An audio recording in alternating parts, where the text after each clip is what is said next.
দেখেছেন যে বিএনপির ভারপ্রাপ্ত চেয়ারম্যান তারেক রহমান তার একটি ছবিকে কেন্দ্র করে সামাজিক যোগাযোগ মাধ্যমে অনেক ধরনের আলোচনা বা সমালোচনার জন্ম হয়েছে। এবং বলা হচ্ছে যে তিনি পাবলিক ট্রান্সপোর্ট এ যে চড়েন বা চড়ছেন এই ছবিগুলো উদ্দেশ্যপ্রণোদিতভাবেই নাকি ছেড়ে দেওয়া হয়েছে এবং বলা হচ্ছে যে এটা ছেড়ে এক ধরনের নির্বাচনের আগে প্রচার বা প্রোপাগান্ডার অংশ হিসেবে এটা করা হচ্ছে। আবার অনেকেই এটাকে খুব ভালোভাবে দেখছেন। তারা মনে করছেন যে এ ধরনের ছবির মাধ্যমে প্রমাণ হয় যে তারেক রহমান তিনি কতটা সাধারণ জীবনযাপন করছেন। তো এই যে পক্ষ-বিপক্ষে যে নানা ধরনের আমরা মতামত দেখতে পাচ্ছি তার এই ছবিগুলোকে কেন্দ্র করে, আপনি ব্যক্তিগতভাবে আসলে তারেক রহমানের এই যে পাবলিক ট্রান্সপোর্ট এ চড়ার যে ছবিগুলো সামনে আসলো, এই বিষয়টাকে আপনি কিভাবে দেখছেন বা আপনি কিভাবে ব্যাখ্যা করবেন? ধন্যবাদ নাজমুস সাকিব। আপনি তো প্রত্যেক পর্বেই শেষে এসে খুবই স্পর্শকাতর প্রশ্নগুলো করেন।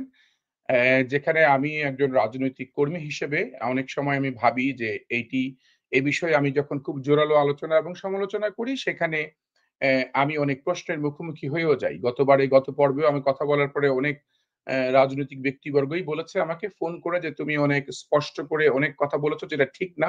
সেটা তোমার পার্সোনাল ক্যারিয়ারে ক্ষতি হতে পারে। তুমি অনেক স্থায়ী কমিটির সদস্যদেরকেও তুমি আঘাত করে কথা বলেছ যে তারা অনেক কিছুই তারা নিজেদের প্রতি ডিপেন্ডেন্ট না। তারা নিজেরা আত্মবিশ্বাসী না। এই কথাগুলো আমি বলেছি অনেক স্থায়ী কমিটির সদস্য যাদের সাথে আমারও ব্যক্তিগত সম্পর্ক রয়েছে খুব গভীরে। কিন্তু তারপরও মানে আমি বলেছি যখন আমি আপনার সাথে কথা বলি তখন খুবই স্পষ্ট করেই বলার চেষ্টা করি এবং আমি আমার নিজের রাজনৈতিক জীবনেও খুবই ভাবি যে একটা স্পষ্ট চিত্র তুলে আসুক এবং সেখানে আসলে কি ভালো? যেমন ধরেন রাজনীতিতে বিএনপিতে যারা ৩ টি ভাগে ভাগ করতে হবে। যে যারা বিএনপি রাজনীতি করেই বিএনপির সমালোচনা করে তারা কারা? কিংবা যারা বিএনপির রাজনীতি করেই বিএনপির সাথে মুনাফিকি করে তারা কারা? আর বিএনপির রাজনীতি করে অন্য কোন রাজনৈতিক দলের সাথে আঁতাত করে তারা কারা? এবং বিএনপির রাজনীতি করে সকল অপকর্ম, সকল চাঁদাবাজি, ধান্দাবাজি বিভিন্ন রকমের কাজ করে তারা। এইভাবে যদি ভাগ করে ফেলি আমরা এই মানুষগুলোকে এবং যারা ধরেন বিএনপির প্রতি প্রচন্ড মানে একজন ধর্মভীরু মানুষের মতন যে নেতাকে বিশ্বের রাষ্ট্রনায়ক বলতে কোনো দেরি করে না কিংবা তারেক রহমানের কে পৃথিবীর শ্রেষ্ঠ মানুষ বলতে এক মুহূর্ত দেরি করবে না। বেগম খালেদা জিয়াকে প্রতি মুহূর্তেই মা ডাকছে কিন্তু পরক্ষণে চাঁদাবাজি করছে সেই লোকটি কি বেশি আদর্শিক দলের নেতা? আর যেই ব্যক্তিটি ধরেন দলের সমালোচনা করছে গঠনমূলক এবং দলের নেতাকে এত বেশি তোষামোদী করে না কিংবা বারবার মা বলে জিনিসটাকে বিব্রত করতে চায় না, সমালোচনাই করে। কিন্তু দেশের স্বার্থে, দলের স্বার্থে, রাষ্ট্রের স্বার্থে, সংগঠনের স্বার্থে, সমাজের স্বার্থে ওই গোষ্ঠীর লোকগুলোকে দরকার বা সেই লোকগুলো পৃষ্ঠপোষকতা পাচ্ছে কিনা। এইভাবে ভাগ যদি করি আমরা তাহলে রাজনীতিটা কিভাবে চলবে? এখন আসি আপনার প্রশ্নে। প্রশ্নটি হচ্ছে যে আমরা কোনো মানে আমি যদি একদম স্পষ্ট হ্যাঁ, তারেক রহমান একটি বাসে চড়েছে, পাবলিক বাসে চড়েছে। সেইটার ব্যাপারে মানুষের প্রশ্ন। মানে মানুষগুলো নিয়ে তাহলে আমি আগে একটু কথা বলি যে মানুষগুলো তাহলে মানুষের চরিত্রগুলো আমাদের কেমন? আপনি দেখবেন যে মানুষগুলো হচ্ছে আমার একবার মনে আছে আমি প্রায় ১৫-১৬ বছর আগের কথা বলি। সেটা হচ্ছে আমি গিয়েছিলাম হচ্ছে নেদারল্যান্ডে আমস্টারডামে। সেখানে annual bank conference on development economics ABCDE ABCDE সেটা এখানে ওই প্রোগ্রামে আমি কিভাবে যেন সেটার একটা নমিনেশন পাই। ওয়ার্ল্ড ব্যাংক আমাকে দেয় এবং ওয়ার্ল্ড ব্যাংকের হয়। সেখানে আমি যাই, যাওয়ার পরে আমি যেহেতু তখন আরো আ যুব নেতা হিসেবে প্রতিনিধিত্ব করি। তো যাওয়ার পরে আমি দেখি আমার পাশের সিটে যে বসা ছিল আমি ভাবলাম যে আমার একটা বিজনেস কার্ড নিয়ে গেছি। আমি একটা অর্গানাইজেশন এর প্রেসিডেন্ট। আমি তাকে দেই, পরিচিত হই। পরে সে খুবই ভদ্রতার খাতিরে সে নিল, নিয়ে বলল তার কার্ড খুঁজতেছে, কার্ড পাচ্ছে না। আমি বললাম, "আচ্ছা ঠিক আছে, ইটস ওকে।" তো পরে আ সে বাইরে চলে গেল। সে কিন্তু একদম রাউন্ড টেবল বৈঠক। ওইখানে অলরেডি শুরু হয়ে গেছে। সে কিন্তু নিজে থেকে উঠে গেল। উঠে বাহির থেকে তার ড্রাইভার বা কারো কাছে নিয়ে আসলো। দেখি প্রাইম মিনিস্টার অফ বেলজিয়াম। বেলজিয়ামের প্রাইম মিনিস্টার আমার পাশে বসা। বোঝেন? মানে আমি এটা বলছি এজন্য মানে পশ্চিমা দেশগুলোর ক্যারেক্টার। ওই প্রোগ্রামে ডক্টর ইউনূস সাহেব ছিল, ওই প্রোগ্রামে অমর্ত্য সেন ছিল। অনেক বড় মানুষ ছিল। যাই হোক। কিন্তু আমি এই আমার তখন একটা মনের মধ্যে তৈরি হলো আমাদের বাংলাদেশের মানুষ দেখবেন একটা ইউনিয়ন পরিষদের চেয়ারম্যানের পিছনে ২,০০০-১০,০০০ লোক হাঁটে। একটা ছাত্র দলের ওয়ার্ড প্রেসিডেন্ট সে ১০০-২০০ জনের নিচে হাঁটে না যুবদলের একটা ছেলে, একটা থানার যুবদলের প্রেসিডেন্ট। তার মানে আমাদের তাহলে লোকগুলো কারা? আমরাই তো, মানুষ তো, দেশের মানুষই তো, বাংলাদেশের মানুষ। মানে যেখানে যাচ্ছে, আপনি আমেরিকাতে আমি নামাজ পড়তে গেলেও আমি দেখি রাস্তার মধ্যে দাঁড়িয়ে আছে সিনেটর, কংগ্রেসম্যান। তার তার লিফলেট গুলো ধরার লোক নাই। সে যে আমাদেরকে দিচ্ছে যে আমরা মুসলমান যাচ্ছি, আমার সাথে কথা বলতে চায়। আমি ঐদিন দেখলাম যে অ্যাটর্নি জেনারেল পদপ্রার্থীও দাঁড়িয়ে আছে। মানে আমাদের দেশে হলে তো তার থাকতো মানে কমপক্ষে ২০০ লোক লিফলেট বিতরণ করার লোক। মানে আমাদের দেশের এই যে চরিত্রগুলো, এই চরিত্রে আপনি এই যে স্ট্যান্ডবাজির কথা বলা হয়েছে, মানে ধরে নিলাম আমি সরাসরি বলি যে তারেক রহমানকে বোঝানোর চেষ্টা করা হচ্ছে উনি স্ট্যান্ডবাজি করতে চাচ্ছে।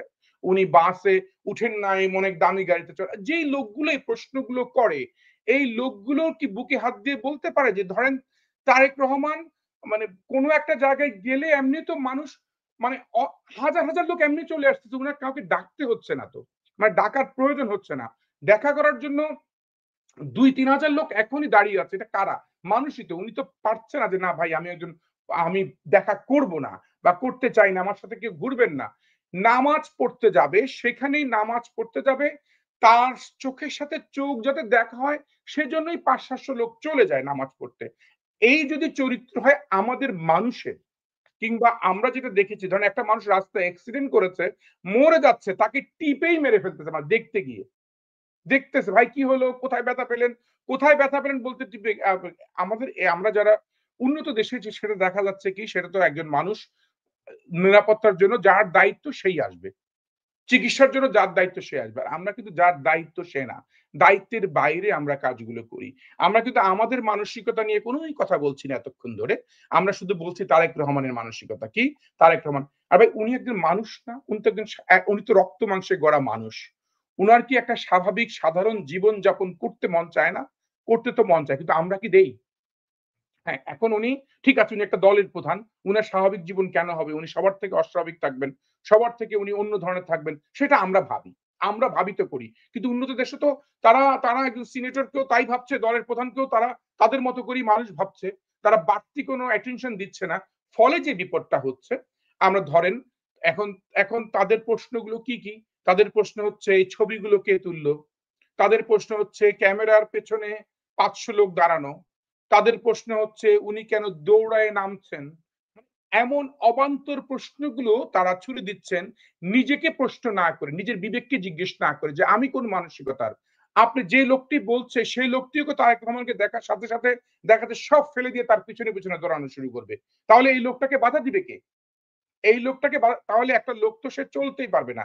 আমি এর আগের বারে আপনাকে বলেছিলাম যে রবীন্দ্রনাথ ঠাকুরের কাছে যখন বারবার হাজার, হাজার অটোগ্রাফ নেওয়ার জন্য আসছে, উনি আলু নামে এক ভদ্রলোকের দায়িত্ব দিয়েছে কি একটা বিড়ম্বনার শিকার হয়েছিল উনি নোবেল বিজয়ের পরে। মানে আমাদের এই সাবকন্টিনেন্ট এর মানুষগুলোর মধ্যে যে মানসিক অবস্থান, সেই মানসিক অবস্থানে আমরা তারেক রহমানকে জাজ করতে চাই ভিন্নভাবে। তারেক রহমানকে আমরা মূল্যায়ন করতে চাই না। কিন্তু তারেক রহমান ব্যক্তিগতভাবে আজকের যে বক্তৃতাগুলো আপনি নিশ্চয়ই শুনেছেন, আমিও শুনেছি। এ সকল বক্তৃতা, বিবৃতি শুধু কথার কথা না। একটা মানুষের মানে একটা অন্তরের নির্যাস বের হয়। একটা মানুষের চিন্তা শক্তির খোরাক যোগায় যে সে কোন জায়গায় সে নিজেকে প্রেজেন্ট করতে চায়, একটা দেশকে দেখতে চায়। এবং সেই দেশটিকে দেখার জন্য সে কতটুকু আজকে দেখা যাচ্ছে জব প্লেসমেন্ট এর ব্যাপারে বাংলাদেশে প্রচুর চাকরির বাজার তৈরি করার জন্য এই যে একটা মানসিক চিন্তা তৈরি হয়েছে এবং উৎপাদনশীলতার রাজনীতিটাকে আরো বেশি ত্বরান্বিত করার জন্য যে কথাগুলো উনি বলেছেন, আমি তো অবাক হয়ে যাই যে শিক্ষা ক্ষেত্রে বিনিয়োগের কথা যে বারবার বললেন, এটি আমাকে ভাবিত করে এবং পাশাপাশি ভাবিত করে যে প্রতিহিংসার রাজনীতি, এই রিকনসিলিয়েশন এর রাজনীতি করার যে ধারণাটা বা একটা রেইনবো স্টেট করার যে পরিকল্পনাটা, এই পরিকল্পনাগুলো আমরাই করতে দিব না। আপনি জানেন?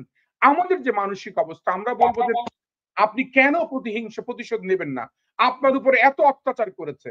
আমাকে যদি বলে ভাই আপনার তো হাতের ৬ টুকরা করে ফেলেছে ভেঙে বা এই করেন আপনি কেন এখনো ওদের বিরুদ্ধে আপনি জানেন যে আমার নাম ব্যবহার করে অলরেডি একটি মামলা করেছে তারা ওদের বিরুদ্ধে এত অস্থির হয়ে। মানে এই লোকগুলো কারা?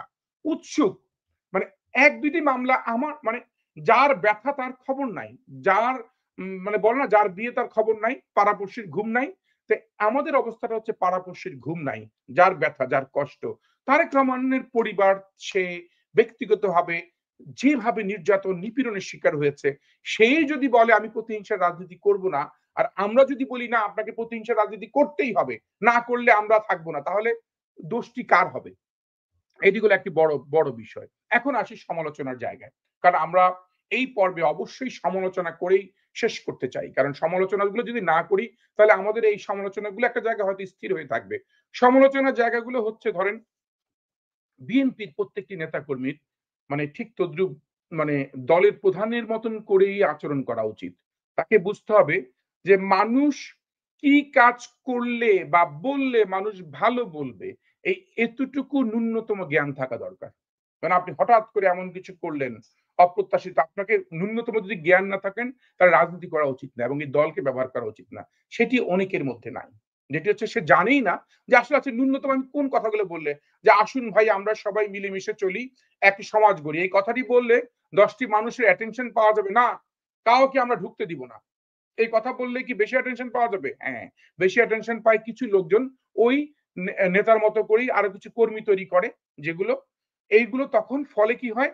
সমাজে একটা উচ্ছৃঙ্খল একটা পরিবেশ সৃষ্টি করে। এবং আপনি দেখবেন যখনই কখনো কোনো বক্তৃতা বিবৃতি আসে তখন একটা ফরমেট থাকে। যে ফরমেট গুলা বিএনপির নেতাকর্মী যারা মাঠ পর্যায়ে রাজনীতি করে তাদেরকে এখন এই ফরমেটটা ছিঁড়ে ফেলা উচিত। সেই ফরমেটটা কি? ধরেন কারো বিরুদ্ধে কথা বলতেই ধরেন আওয়ামী লীগের বিরুদ্ধে কথা বলেই ৫ মিনিটের মধ্যে ৩ মিনিট নষ্ট করে। আর ২ মিনিট নষ্ট করে হচ্ছে তার দলের নেতার প্রশংসা করে।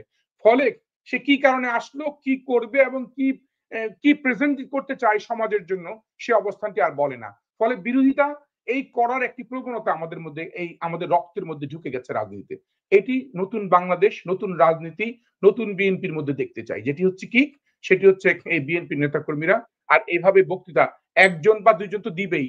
বলবে যে আমাদের ফ্যাসিস্ট কিন্তু সবাই যত বেশি বিরুদ্ধে বলতে পারি তত বেশি মনে হচ্ছে ক্রেডিট পাওয়া যাচ্ছে। তত বেশি মিছিলে মুখরিত হয়ে যাচ্ছে সামনে। খেয়ে ফেলবো সেই ফ্যাসিস্টদেরকে, ঢুকতে দিব না এই কথাটি বললে যখন উদ্বেলিত হয়ে ওঠে তখন নেতা খুব খুশি হয়। ভাবে ওরে বাবা আমি তো অনেক জ্বালাময়ী বক্তৃতা দিচ্ছি এবং এই জ্বালাময়ী প্যাটার্নটাকে ছিঁড়ে ফেলতে হবে। যদি ডাইরেক্ট ছিঁড়ে ফেলতে না পারে তাহলে আগামীর ভালো রাজনীতি তৈরি করা যাবে না। এটা হচ্ছে একটি সমালোচনা। আচ্ছা, দ্বিতীয় সমালোচনাটি আমি বলতে চাই যে অনেক বেশি নেতা থাকলে যে ভালো সেটি কিন্তু ভাবা উচিত না। আমার অনেক নেতা, আমি অনেক বেশি ক্রেডিট নিব সেটি হবে না। আপনার অনেকের কম নেতা অনেক ক্রেডিট নিতে পারবে। ধরেন অনেক ছোট দলে কিন্তু একজনই নেতা। দেখবেন আপনি কিছু বড় দল হয়ে গেছে তারা নামে বড়। তাদেরকে আপনি টক শোতে দেখেন বিভিন্ন জায়গায়। কিন্তু তার সেক্রেটারি কে আপনি জানেন না। প্রেসিডেন্ট সেক্রেটারিও হয়তো জানেন। কিন্তু আর কাউকে চিনেনই না। কিন্তু সে একটা সুবিধাজনক জায়গায় আছে। তার মানে অসুবিধাটা কি এটা বুঝতে হবে, বুঝে নিতে হবে। ধরেন ডাকসু নির্বাচন। তফসিল ঘোষণা হয়েছে? হয়ে যাবে। ছোট সব দল তার প্রার্থী ঘোষণা করে ফেললো। কিন্তু বিএনপি ভাবছে সে তো হয়েই যাবে। কারণ বিএনপি অনেক নেতা, ফলে বিএনপির সমস্যাটা কি হবে? বিএনপি নেতা নির্বাচন করতে পারতেছে না। কাকে ভিপি নমিনেশন দিবে? ধরেন। এটা তার জন্য অনেক বড় ক্ষতি না? অনেক বড়ই ক্ষতি। কেন ক্ষতি? কারণ সে তো তার নেতার নাম ঘোষণা করতে এখানে কিন্তু অনেকের ক্যাম্পেইন শেষ। অনেকের প্রচারও শেষ। কিন্তু সে তার লিডারের নাম ঘোষণা করতে এখনো পারে নাই। এটা হলো ১। আর ২ ক্ষতি হচ্ছে যখন যার নামটা ঘোষণা করছে পরক্ষণেই বাকি যারা ক্যান্ডিডেট হতে চেয়েছে সবাই তার বিরুদ্ধে লেগে গেছে ভিতরে গোপনে। এই যে কালচার এইটি বন্ধ করতে হবে বিএনপির। বিএনপির 79% নেতাদের মধ্যে এই চরিত্র বিরাজ করছে। শুধু নিজেই নেতা হতে চায় এবং সে নেতার প্রার্থী হতে চায় কিংবা সে যদি তার কথা যদি না হয়, না মানা হয় কিংবা সে সফল না হয়, পরক্ষণেই সে তার নিজের লোকদের বিরুদ্ধে বিরুদ্ধাচরণ করে এবং তার পেছনে ষড়যন্ত্র করে। যে তা না হলে বিএনপি ছাড়ার কোন রাজনৈতিক দলই থাকতো না বাংলাদেশে। মানে আমি চাই থাকুক কিন্তু থাকতোই না কেন? এতটা আবাদের জায়গা ছিল। তাহলে আমি বললাম ২য় সমস্যা। তাহলে এখন সর্বশেষ যেটি আমি বলতে চাই মানে সেটি হচ্ছে যে একটা স্পেস দেওয়ার রাজনীতির ক্যারেক্টার থাকতে হবে। স্পেস বলতে কি? যেমন ধরেন আপনি সারাক্ষণ এনসিপির বিরুদ্ধে বিএনপির রাজনীতি করে আপনি এনসিপির বিরুদ্ধে বলবেন সেটি ঠিক না। বলবেন না। এনসিপিরা নিজের কর্মকাণ্ডের কারণে তারা পতিত হচ্ছে। বরঞ্চ এনসিপিকে আপনি ব্র্যান্ডিং করে দিবেন বেশি বললে। যত বলবেন তত তার ব্র্যান্ডিংটা আপনার কারণেই আরো বেশি মার্কেটিং পাচ্ছে। আপনার কারণেই আরো সে আরো মাইলেজ পাচ্ছে। সেই মাইলেজ গুলো দিবেন না। এটা টেকনিক্যাল বিষয়। এই টেকনিক্যাল বিষয়গুলো মাথায় রাখা উচিত। আমি আজকে ৩ টি সমস্যাই বললাম। আমি মনে করি প্রত্যেক পর্বেই তো বলি ৩-৪ টি করে। আর প্রত্যেক পর্বে আরো অন্য পর্বের জন্য রেখে দিলাম বাকিগুলো।